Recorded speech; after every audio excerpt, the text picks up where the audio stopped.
বর্তমানে যে বাস্তবতা দেখছেন তাতে এই মানে একটা গুরুত্বপূর্ণ আহ, সম্পর্ক বা গুরুত্বপূর্ণ প্রতিবেশীর সাথে সম্পর্কের কালো মেঘ কাটার কোনো অবস্থা দেখছেন কিনা, এক। এবং যে রাজনীতি আমাদের দেশে এবং ভারতে, বিশেষ করে ভারতে যেরকম অবস্থা চলছে, আমাদের সেখান থেকে একটা পাল্টা প্রতিক্রিয়া রাজনীতি হচ্ছে, সেই এরকম রাজনীতিতে কালো মেঘ কাটানো সম্ভব হবে? জনাব আতাউর রহমান ঢালী, আপনাকে দিয়ে শুরু করি। ধন্যবাদ আপনাকে। ধন্যবাদ আহ, যারা এই টিভির সামনে আছেন, সকল দর্শক এবং আমার সহ আলোচক জনাব সাইফুল হক। আসলে কালো মেঘ তো সবসময় থাকে না। কালো মেঘ কেটেই যায়, কিছুদিন থাকে, মেঘ চলে যায়। রাজনীতিতেও, পররাষ্ট্রনীতিতেও এরকম কোনো কোনো দেশের সাথে এরকম থাকে, আবার চলে যায়। আর ভারত আমাদের প্রতিবেশী। আমরা একেবারেই 4009 কিলোমিটার বর্ডারের ভিতরে ভারতের। তো কাজেই এখানে ভারতের সাথে আমাদের যে কালো মেঘ, এটা থাকার কথা নয়। এটা এটা কখনোই দুই দেশের কারো জন্যই মঙ্গল হতে পারে না, মঙ্গল বয়ে আনবে না।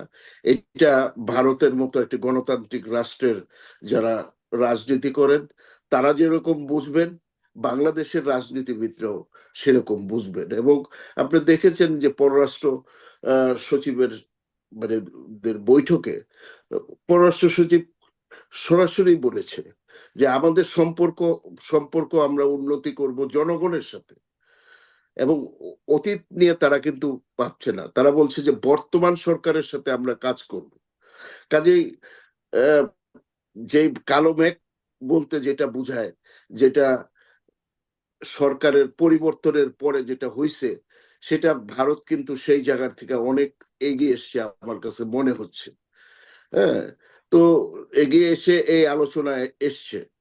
তো কাজে এই কালো মেঘ বেশি দিন থাকবে আমার মনে হয় না। অবশ্যই দুই দেশের স্বার্থেই আমরা এটাকে অতিক্রম করব। এবং এই এই জায়গায় রাজনীতিবিদদের যে একিউমেন, এই জায়গায় কিন্তু প্রমাণিত হবে যে রাজনীতিবিদরা সত্যিকার অর্থে দেশের জন্য, দেশের মঙ্গলের জন্য কি করতে পারে।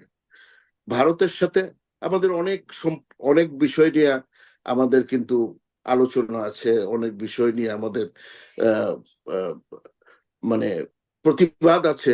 কিন্তু তারপরও ভারত বাংলাদেশের প্রতিবেশী। এবং ইউ সবকিছু আপনি পরিবর্তন করতে পারবেন, you can not change your neighbour. আমরা পার্মানেন্টলি থাকবো, থাকবো যে দেখ এখানে কোনো ধরনের কালো মেঘ নিয়ে আমরা কেউই থাকতে পারবো না। এতে করে নিশ্চয়ই। ভারতের এত বড় দেশ হইল, আমরা অনেক ছোট দেশ হইল, আমরা কিন্তু একটি ছোট দেশও একটা বড় দেশের জন্য একটা পরিপূরক হতে পারে। তো কাজেই আমি মনে করি ভারতের যারা নেতৃবর্গ আছে তারা যেভাবে এই কালো মেঘ কাটানোর ক্ষেত্রে তারা ভূমিকা রাখছে, আমি আশা করছি প্রথম দিকে যাই ছিল, এখন তাদের সেই কালো মেঘ কেটে যাওয়ার দিকে আমি মনে হয় যাচ্ছে। জি। কিন্তু এই মনে করেন যে যাচ্ছে, যে আপনি খুবই সুন্দর করে বললেন যে কালো মেঘটা আসলে কাটিয়ে উঠতে হবে, এটি আসলে খুব বেশি দিন থাকে না কালো মেঘ। কিন্তু আপনি বলছেন যে রাজনীতিবিদরা, দুই দেশের রাজনীতিবিদরাই বুঝবেন। এখানে একটু আপনার কাছে আরেকটু প্রশ্ন করতে চাই। আপনি বলছেন মানে আসলে কি তারা বুঝছেন? তারা কি আসলে, নানান রকম হুমকি ধামকি এখনো ভারতের পক্ষ থেকে আছে। এমনকি শেষ পর্যন্ত শুভেন্দু অধিকারীকে দেখলাম, তিনি বলছেন শেখ হাসিনা ওয়াজেদ এখনো বাংলাদেশের বৈধ প্রধানমন্ত্রী, এরা অবৈধ, এবং শেখ হাসিনা বাংলাদেশ ফিরবেন সেলুট দিয়ে তাকে গ্রহণ করতে হবে, এরকম কথা বলছেন।